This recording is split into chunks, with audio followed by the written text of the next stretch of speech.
source for everything paranormal.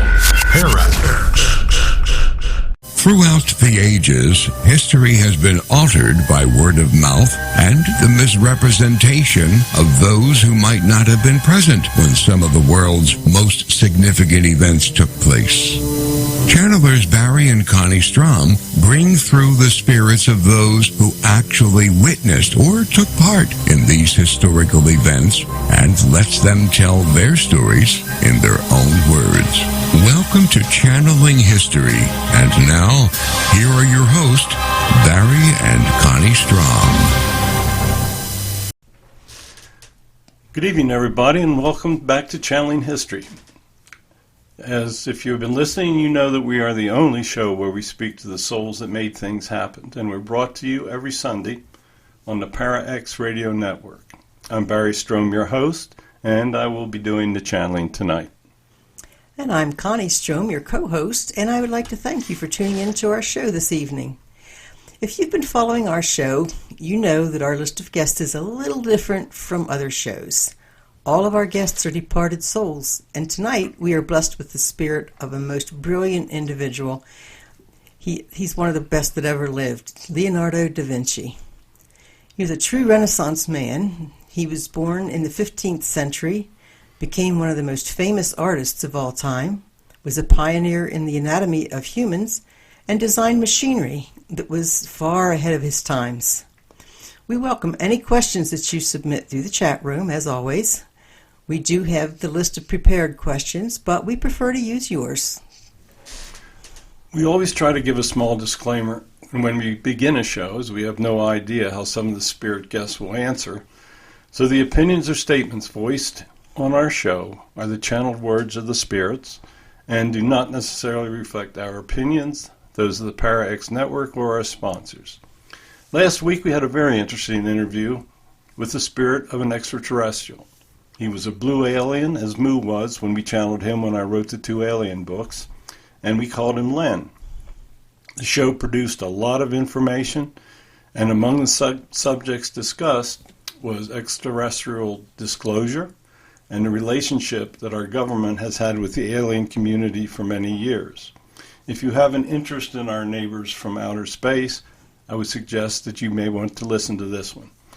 In the future, we're going to be doing some special shows. We'd like to interview spirits as recommended by our listeners, so please send your recommendations to our email. It is, I have a frog in my throat tonight. So send your recommendations to our email. In April, we're going to be doing a show about the sinking of the Titanic. That'll be on April 11th, closest to the anniversary of the sinking. We'll be speaking with the captain of the ship and try to find out exactly what really happened, and we're going to try to reach some of the other individuals who were on board. Tonight, you've got the unique opportunity to submit questions to the spirit of an individual that was a true genius that lived over 500 years ago and left huge impacts upon the art world, mechanical engineering, biology, and the study of the human body, and many, many other things. All of our previous shows are available on our YouTube channel that's in the name of Barry Strohm, and on Podomatic.com under the name of Channeling History, where you can download them or just listen to them for free. When we begin our channeling tonight, I will ask the questions, and Barry will answer the questions in the words of Leonardo da Vinci. If you listen to our show, you'll know that before we channel, we always say a prayer of protection. There is evil energy out there, and we want to make sure that we're protected when we open a channel to the other side. So Connie will now say the prayer, and then we'll begin to channel with our spirit guest. God, please grant us your wisdom and protection. Grant us the knowledge that we can handle, and keep us safe from all things that will harm us. Keep the messages positive and pure love. Keep us safe from our egos. We ask these things in the light of the seen, the unseen, and the honesty of God. So good evening, Leonardo, and thank you so much for joining us. This will be very interesting and educational this evening. So would you like to begin with a message? Yes, I would like to begin with a message. I lived a long time ago, and God blessed me with a huge intellect that I tried to use to help the people that were living in my time. As you know, the Renaissance was a very interesting period.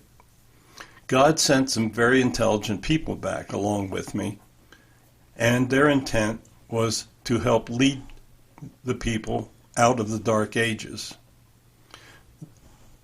Civilization had floundered for many, many years during what is referred to as the Dark Ages, and God felt it was time that humans would start a more rapid evolvement, and we were sent back to help with that mission. I thank you tonight for asking me to come by and talk to you. I really never thought I'd have this chance again, but here I am, and I am ready to answer your... Yes, I've had one lifetime. I came back during the time that you were preparing your Constitution in 1776 and those years thereafter. I helped in creating the documents that would lead the United States to the form of government that you currently have. That is the only time I have walked the earth since I lived as Leonardo. Okay, glad you were there to help with that. We have a great Constitution. Would you tell us about your mother, Katerina? My mother was raised in a very poor family.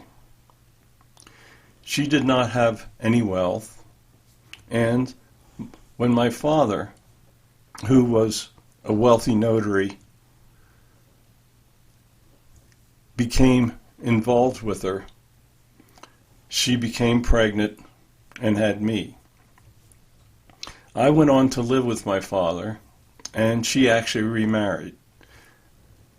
I didn't see a whole lot of her, but she was a very good person. It was just that she was living in such poverty and could not resist the advances of such a wealthy person. Yeah. Could you tell us more about your father? My father definitely had an infatuation with younger women. Many of the women, and he married several, died at a very early age. My father had many children by many different wives. His last wife in particular had 6 more children. So I was part of a very large family. But my dad did do the best that he could for me. He realized that I did show intelligence at an early age, and he did provide that I had the opportunity to learn. How were you educated? Did they have schools back in those days? No, basically, he would hire tutors for me. I would not say that I had any formal education. I did study Latin, but I didn't approve of it in my early years. I learned to read, and I learned to write, and I learned the basics of an education. But in those days, it was very difficult to learn. If you did not have a wealthy family, the odds were that you would remain illiterate. Okay. We have a question for you already from our chat room, and I think it's a pretty good one. It says, "Good evening. It's an honor to speak with you, Leonardo. My question, how has Kabbalah and sacred geometry influenced your work, and what are your thoughts on the Da Vinci Code by Dan Brown?" Well, first of all, I based my work upon my own observations. Even though I did read about such things as sacred geometry, they really did not influence my work that much. I was very observant. and I could look and watch and study the world around me. There was so much to learn in those days. There was not a real basis for medical treatment. So little was known about the human body. And I tried to take advantage of all things that were around me. And as for the Da Vinci Code, I laughed when I watched it. I thought that it was a joke, and I guess I'm kind of neutral about it. I don't think it did any harm. It certainly did give me publicity, although I'm not sure I needed that kind of publicity. But anyway, I had no influence over it, so it was fiction. Yeah. And everybody, I think, realized that. Yeah. What was it like during the Renaissance? At the beginning of the Renaissance, there was much sickness. People really had not much basis of education or learning.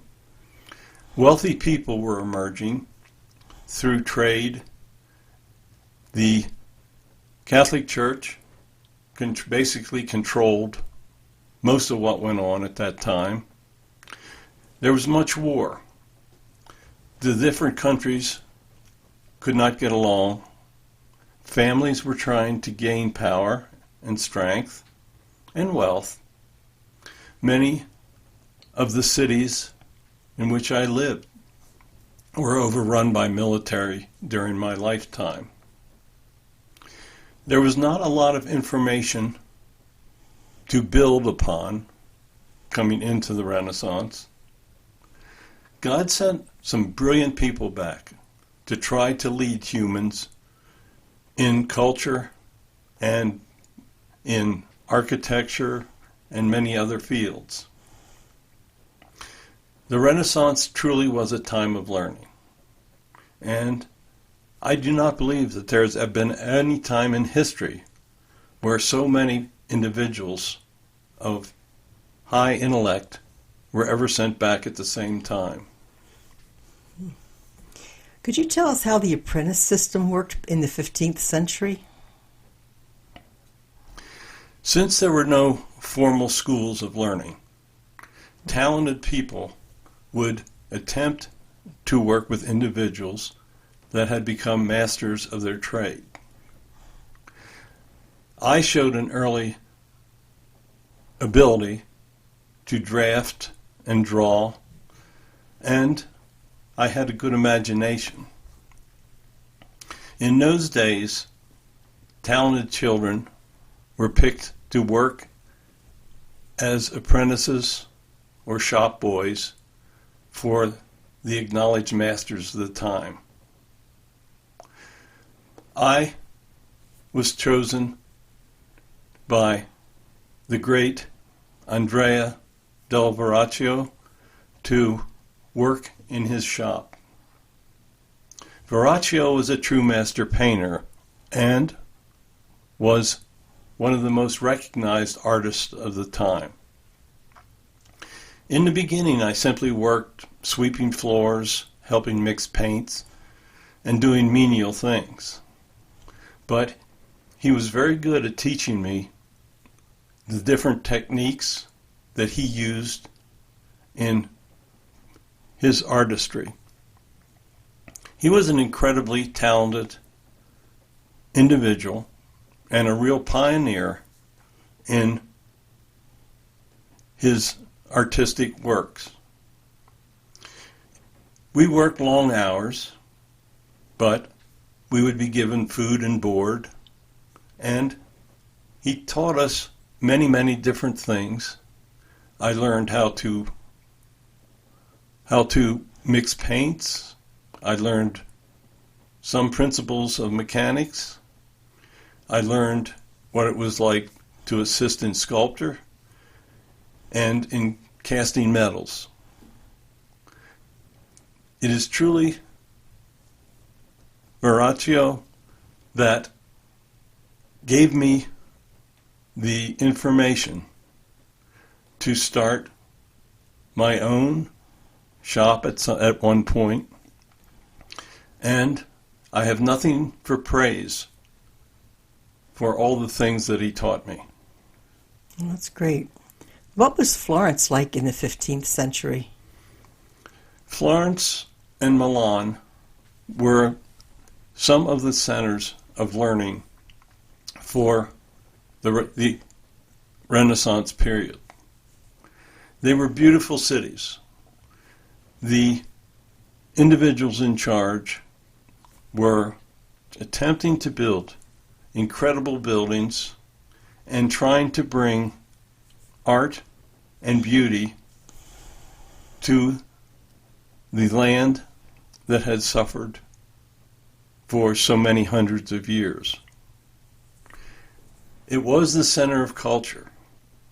The great families, the Medicis, they would control, and they would commission great works of art.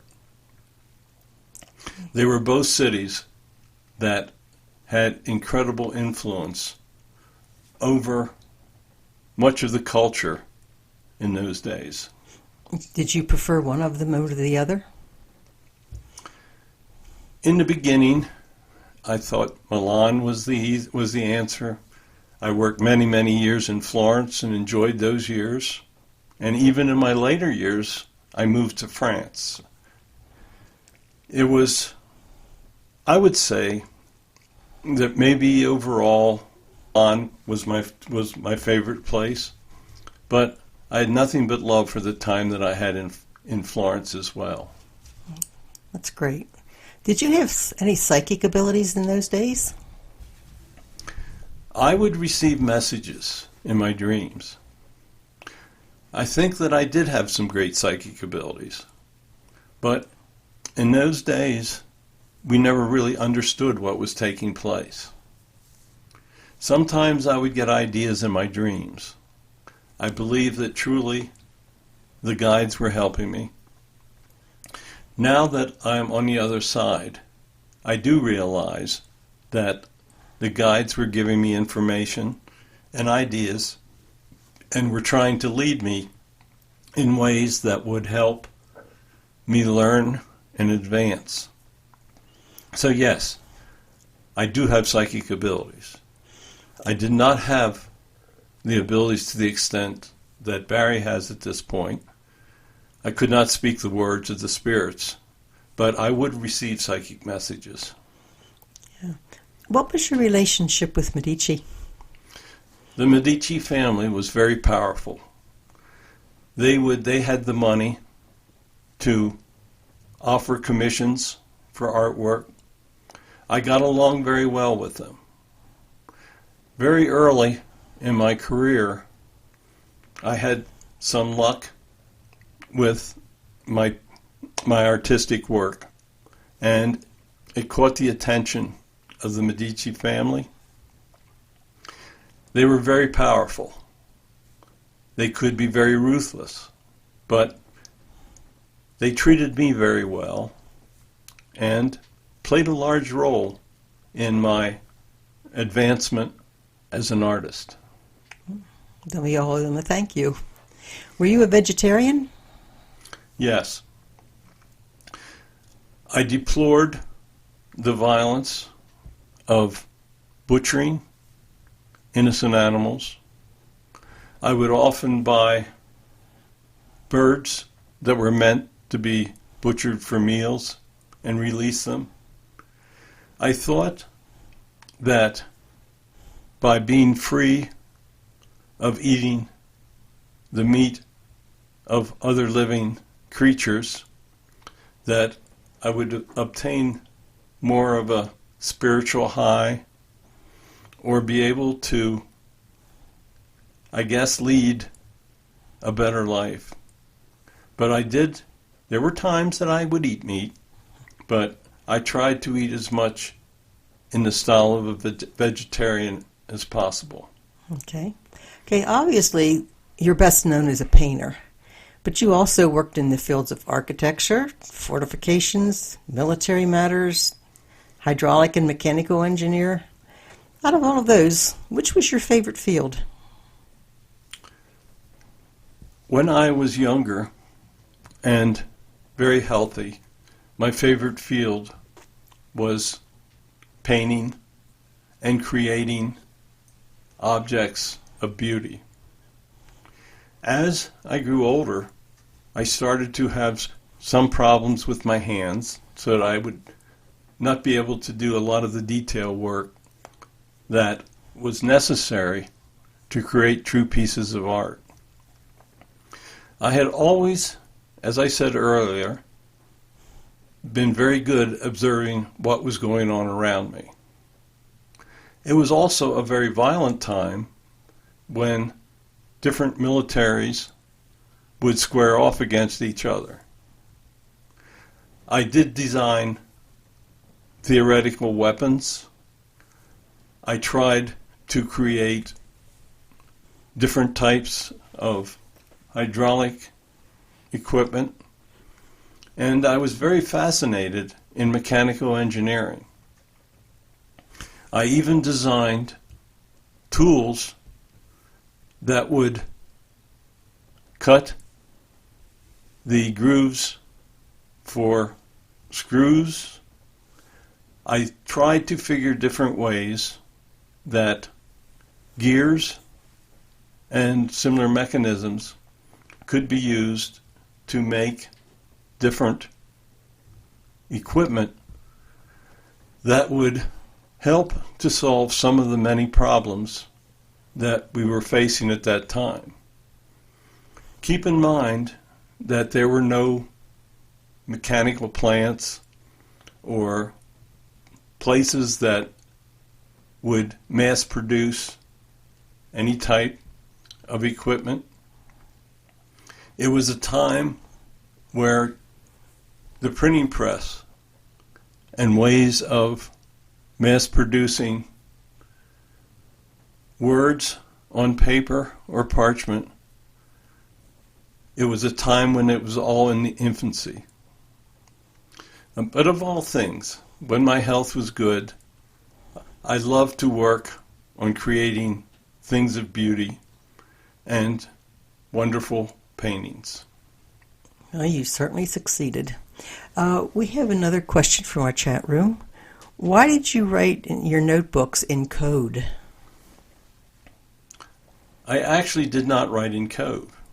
I was left-handed, and I wrote in a manner that was convenient for me.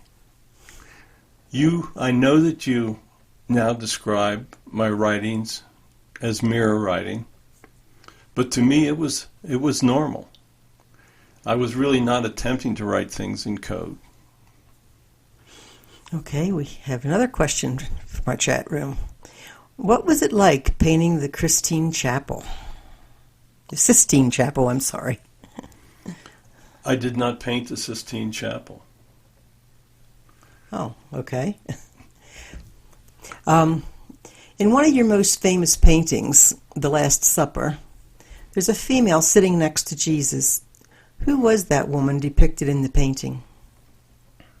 And why did you put her next to Jesus? I tried to make each of the disciples an individual object in that painting.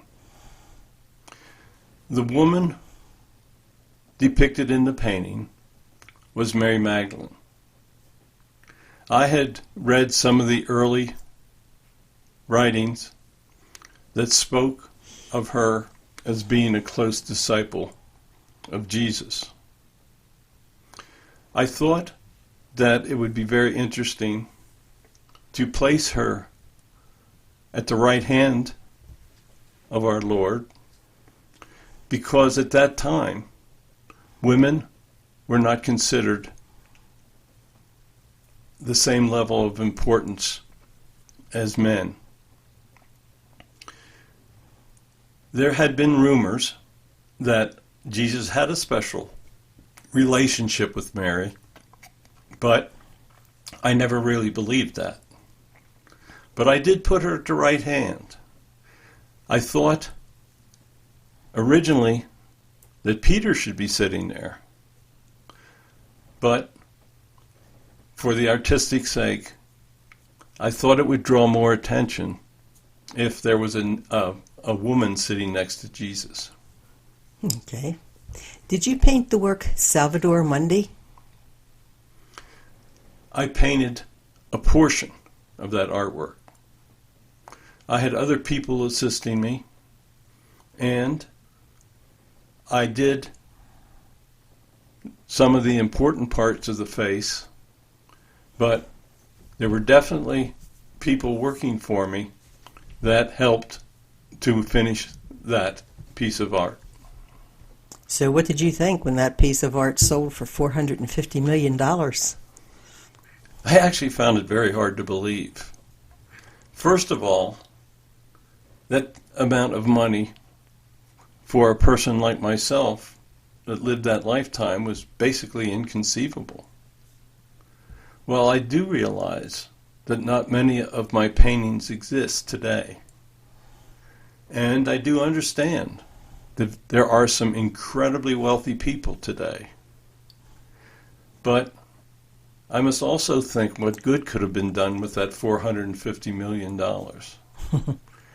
It is a very unique time in the history of humans that such a gross sum of money can be extended for a very simple piece of art.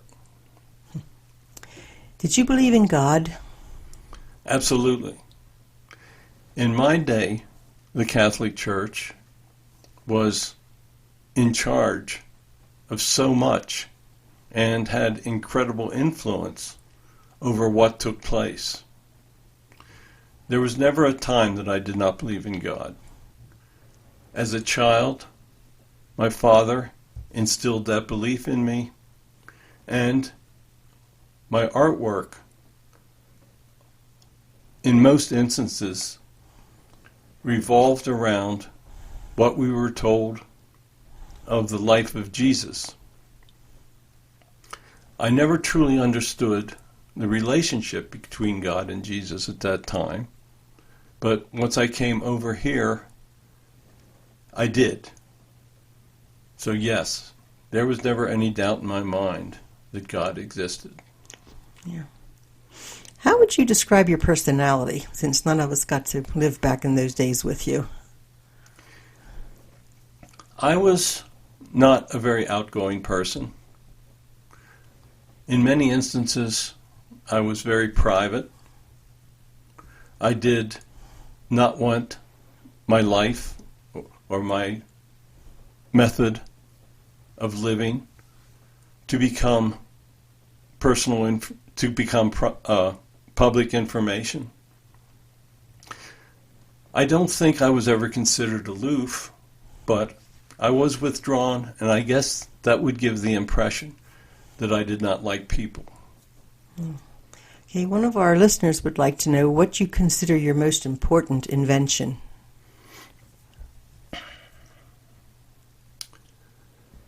Invention-wise, I think that the machine that I made for making the grooves in large screws probably did as much for the human's advancement as anything else. I was very theoretical in my drawings for war machines. My sketches and work of study of the human body probably did more good than anything else. Okay, thank you for that. We're going to step away for a moment, and we are going to take a break. So we will be back in about 3 minutes. Don't go away. Channeling History will return right after these brief messages.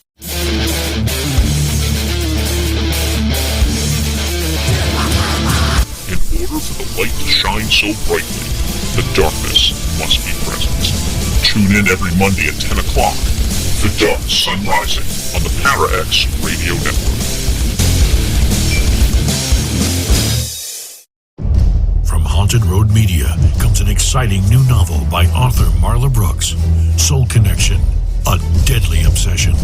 Two lost souls, ripped apart by murder in another century, find each other again in the present, only to discover that the murderer has followed them through time. Can their love save them, or will history repeat itself? Find out in this captivating new novel by Marla Brooks, Soul Connection, a deadly obsession. Available now on Amazon.com and at BarnesandNoble.com. You've no doubt heard of Tango and Cash, Whiskey Tango Foxtrot. Perhaps it takes two to tango. Well, now, on the first and third Thursdays of each month, there's a show called Tango and Friends at 8 p.m. Eastern on the Para-X Radio Network with your host, Bruce Tango. And yes, there will be at least two to tango on each episode, sometimes even more. There's going to be lots of topics and lots of guests you'll all know and lots of surprises. Tango and Friends every first and third Thursday of the month at 8 p.m. right here on the Para-X Radio Network. Have you ever wondered what Jesus and his followers would say if you could receive their messages today? In his new book, Spirits Speak, Channeling Jesus and the Holy Spirits, channeler and author Barry Strohm answers those questions for you. Using his gift of spirit communication, he brings you messages from such Holy Spirits as Moses, John the Baptist, Mary Magdalene, Mother Mary, Jesus, and even Mother Teresa and the Reverend Billy Graham. They discuss topics that are important for contemporary life in these troubled times. Spirits Speak, Channeling Jesus and the Holy Spirits is available on Amazon, Barnes & Noble, and other booksellers. Signed copies are available on the author's website, spiritspredict.com. After reading this book, you will never again say, "What would Jesus say or do?" Welcome back to Channeling History. Now, here are your hosts, Barry and Connie Strohm. Welcome back, everybody. That wasn't too painful, was it? So let's get on with our questions for Mr. Da Vinci. Okay, I'll take one more from the chat room for now. Do you know about Caesar Borgia? I'm sorry, that one I can't quite understand. Did he perhaps do a painting, and is that what Jesus looks like? Is that what they're asking? I do know the relationship of the Borgia family. I do understand that they were very powerful and sometimes did some very, shall we say, evil things. I have not really seen Jesus since I've been over here. So I really cannot answer what Jesus looked like. Okay. Why did you have doubts as you approached the end of your life? As I approached the end of my life, I felt that much of my work that I had done had really not helped to advance people towards learning the lessons of our Lord. While I had done many things, I started to believe that I had let him down in certain ways. Also, as I approached the end of my life, my health was failing fairly rapidly. And I was feeling, I guess, sorry for myself that I could no longer do the wonderful things that I had done in my youth. I did try at the end of my life to confess my sins, but as I found out when I arrived home that I was judged very positively. I was wrong in my feelings, and the guides told me that they were very proud of how I had followed my life plan. My life as Leonardo played a big role in being able to advance over here in the realms. Okay, back to the chat room. As a true polymath, what would you most like to be remembered for, Leonardo? I think that my work on the anatomy of the human body did more good than any of my other works. While creating beautiful oil paintings is satisfying and does bring joy to many people, I think that my drawings of the human body were the most important. I was able to do work with cadaver bodies and was able to dissect them and to record a lot of information about the human body that had never been recorded before. Okay. Could you tell us about your relationship with your students, Salai and Melzi? I had a very close and intimate relationship with those two individuals. I truly loved them and felt great emotion for them. I actually used them as models in some of my work. They were individuals that were quite talented, and they actually remained very true to me through the years. Okay, when you painted St. John the Baptist, was Salai your model? Yes, I did use him because nobody knew what John the Baptist looked like. Actually, there were no recordings of how Jesus or any of the other disciples looked. So whenever we would create them, we would try to use a model that we felt would emulate what we felt they would look like. Okay, the pose of John is a bit unusual. Why did you depict John the Baptist in this manner? There had been other works of John the Baptist. I thought that the pose I used would be quite unique, and as I now know, many people do question why I did that. If you notice, John is holding up his hand with like the figure of one. John was the one that started Jesus upon his ministries. So yes, I did feel a bit different about how he should be portrayed. I felt very emotional about Salah, and I felt that this would be a very unique piece of artwork. Okay, so then did you have a personal relationship with your students? Yes.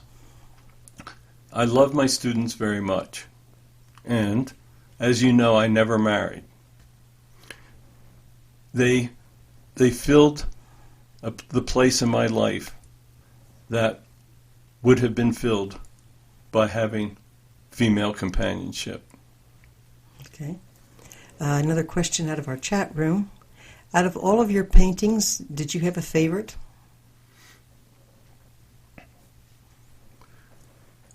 I think Mona Lisa was probably my favorite. I worked many years trying to get the proper look on her face. Apparently I succeeded because many individuals have looked at the painting through the years, and I believe it may be one of the most famous paintings of all time. I certainly would not argue with that. Could you tell us about your fascination with flight? That's a little different from painting. I would sit outside and I would watch the birds. And I would imagine that a human, what it would be like for a human to fly like a bird. I studied their shape. I studied their wing configuration. And in my day, the only conceivable way that a man would be able to fly would be by flapping wings like a bird. We never conceived of the fact that there might be some type of a motor that would enable an individual to fly without flapping their wings. So yes, I was very, very fascinated, and I felt that the answer to flight for man laid in a shape configuration similar to that of a bird. Okay, we need to drop back to the Mona Lisa for a second because we have some more questions. Was Mona Lisa, number one, can you give us the identity of Mona Lisa, if there is an identity? And also, was the identity, was Mona Lisa painted over with a new face? The Mona Lisa was the image of my friend that was a wealthy merchant at the time. We did make changes to her face through time. I wanted it to portray a very, very special emotion.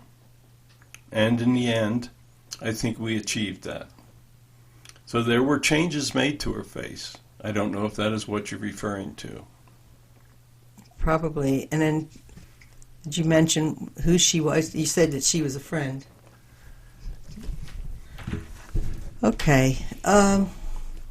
Did you ever experiment with building one of your concepts of a flying machine? No. I established the concepts, but I never really experimented with making any of them or testing them. I made many, many drawings of many different shapes, and I would move on to other things. If anybody wanted to test them, I would leave that to other individuals. Okay. What was the basis of your designs? Sometimes I would have images in my mind, but most times I would base the designs, especially on the flying machines, on my observation of the birds. Okay. You made many anatomical drawings. Why didn't you publish them? I had such a mass of drawings that it would have been very difficult in those days to publish them. Keep in mind that we were still not doing mass printings. I worked many, many hours creating drawings, and there were just too many to publish them. I had hoped that my friends would publish them after my death, but in many instances that didn't happen. Okay, in 1487, you created the pen and ink drawing, the Vitruvian Man. What was the purpose of that drawing? I always felt that everything in nature was proportional. The Vitruvian Man was meant to display the proportionality of the human body. If everything portrayed in that image was carried out through nature, then the theory of proportionality would lead to greater invention. Okay. What was your opinion of Michelangelo? Michelangelo was also a very incredibly talented artist. He and I actually worked on different sides of the room at one time trying to create murals. Sometimes I resented that perhaps he had copied some of my techniques, but in all, he was an incredibly talented individual, and his works deserve the fame that they have accomplished. Yeah. Okay, what was your opinion of war? I hated war. I hated violence.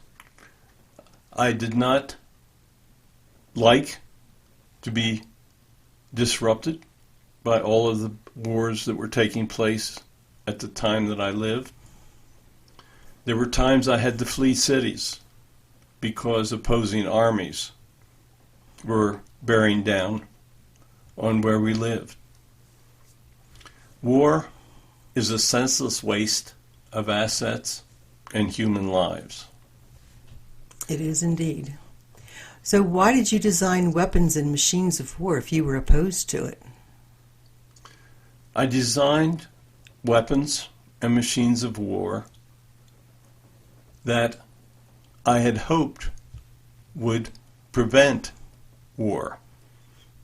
If my weapons and designs were overpowering, the opposing forces would be afraid to challenge those weapons. Yeah. I guess that I was naive in that thought, because even though the weapons you have today are incredibly powerful, people still want to engage in useless conflict.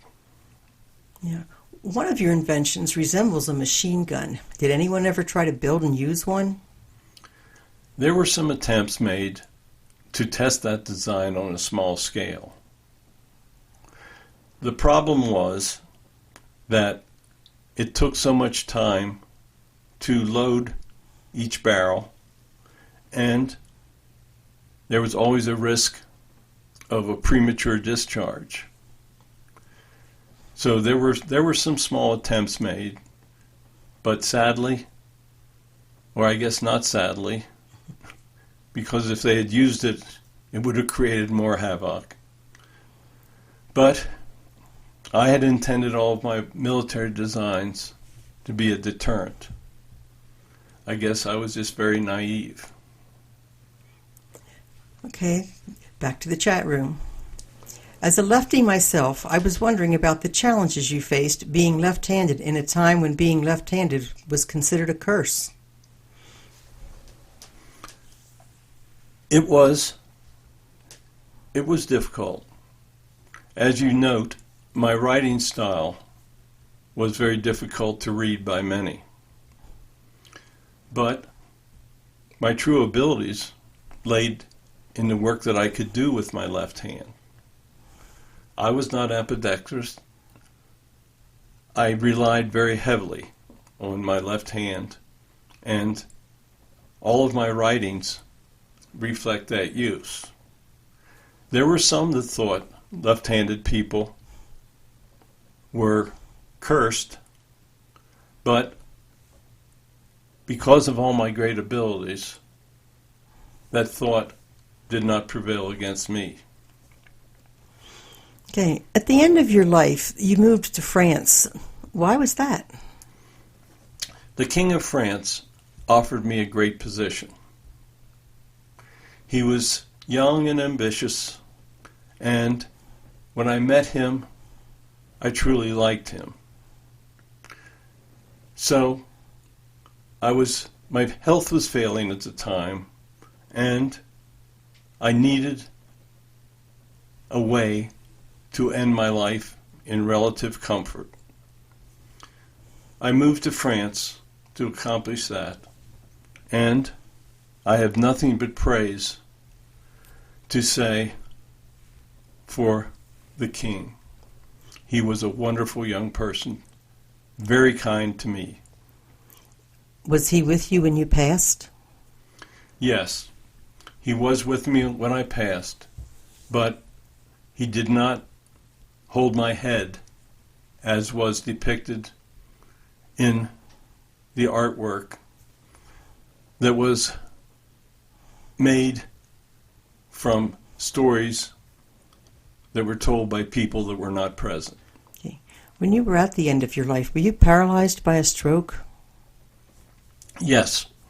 I started to have smaller strokes, but one of them actually paralyzed my right hand. These strokes continued to worsen until I reached a point that I was basically bedridden. The day that I returned home, I suffered a more massive stroke. But my final days were not that comfortable. Okay. At the end of your life, as it was approaching, were you happy with what you had accomplished? No.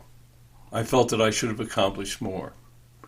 I felt that I should have published more of my works, and I felt that some of my theoretical inventions should have been tested and used to help to advance humans. So as my life approached, I became depressed that I could no longer accomplish what I wished to accomplish. Okay. Only 17 of your paintings survive today. How many were destroyed? I never really kept an accurate count of all my paintings, but I would guess that as many were destroyed as survive today. Okay, that's sad. Who do you hang out with now that you're on the other side? Now that I'm on the other side, I have the choice of anybody I want to hang out with. I do see Michelangelo, I see Raphael, I see my Verrocchio, my teacher.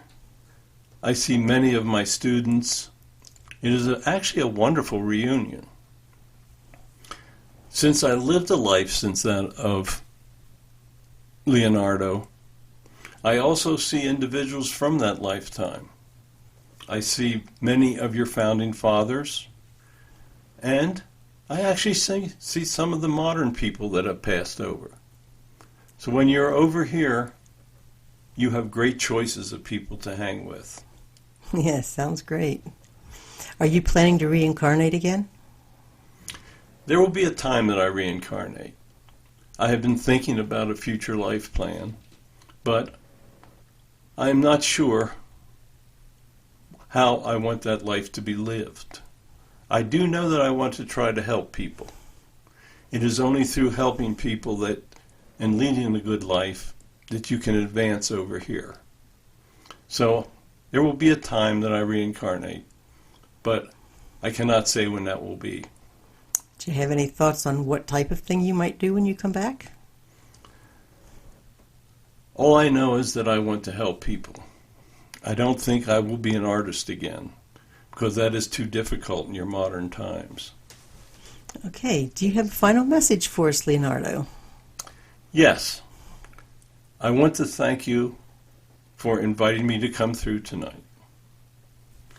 I know that many people have studied my life in detail. There are things and questions from my life that people do not know, but they still seem to enjoy my work. My paintings were a great source of pride for me. They are still a great source of pride for me as I'm here on the other side. I am truly amazed that people still feel so strongly about what I accomplished. There were times that I would have visions, and those visions would result in images and ideas that did foresee things that would happen far in advance of my time. I want you to know that heaven is very real and that it is not to be feared. I actually feared my death, and as I found out, there was nothing to fear. So thank you for allowing me to come through. I hope that my work will continue to bring you joy. And thank you for listening to me. Good night. Thank you for coming, Leonardo, and God bless you. Okay, thank you, Leonardo. That was very, very interesting. As I researched it, I was amazed at some of the stuff you came up with. Next week is Easter Sunday, and we are going to have a very, very special show for Easter Sunday. We're going to be interviewing Mary, the mother of Jesus, and Jesus himself is going to make an appearance with a message for us. This is going to be a very special show. It would be a wonderful way to end your Easter celebration. Tell your friends about it. I guarantee that listening next week will be well worth your time. You can submit your questions in advance through our email, channelinghistoryonparax@gmail.com, or you can join us next week in the chat room and perhaps even ask questions of Mary and Jesus yourself. My new book, Spirit Speaks, Channeling Jesus and the Holy Spirit, is available on Amazon, Barnes & Noble, wherever books are sold. That book is also available on Kindle for immediate download. Signed copies of any of my books are only available on my websites, spiritspredict.com or Words of God Then and Now. Mark your calendar for next week, because we will be interviewing Mary and Jesus, and they will have Easter messages for us. All of our shows are available on Podomatic, iTunes, Spotify to download or just to listen. They're also available on my YouTube channel in my name, Barry Strohm. I hope that you enjoyed tonight's show, and thank you for listening. We will be back next week with that very special show, so please join us on Sundays at 9 p.m. Eastern Time on the Para X Radio Network. So God bless all of you, and good night. God bless you all, and have a great week.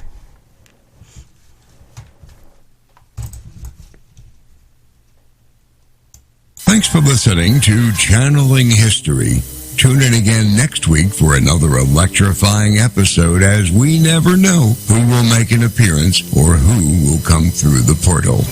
Any rebroadcast or other use of this program without explicit permission is strictly prohibited. Copyright 2020. Our Story Begins by Kevin MacLeod, licensed through Incompetech.com.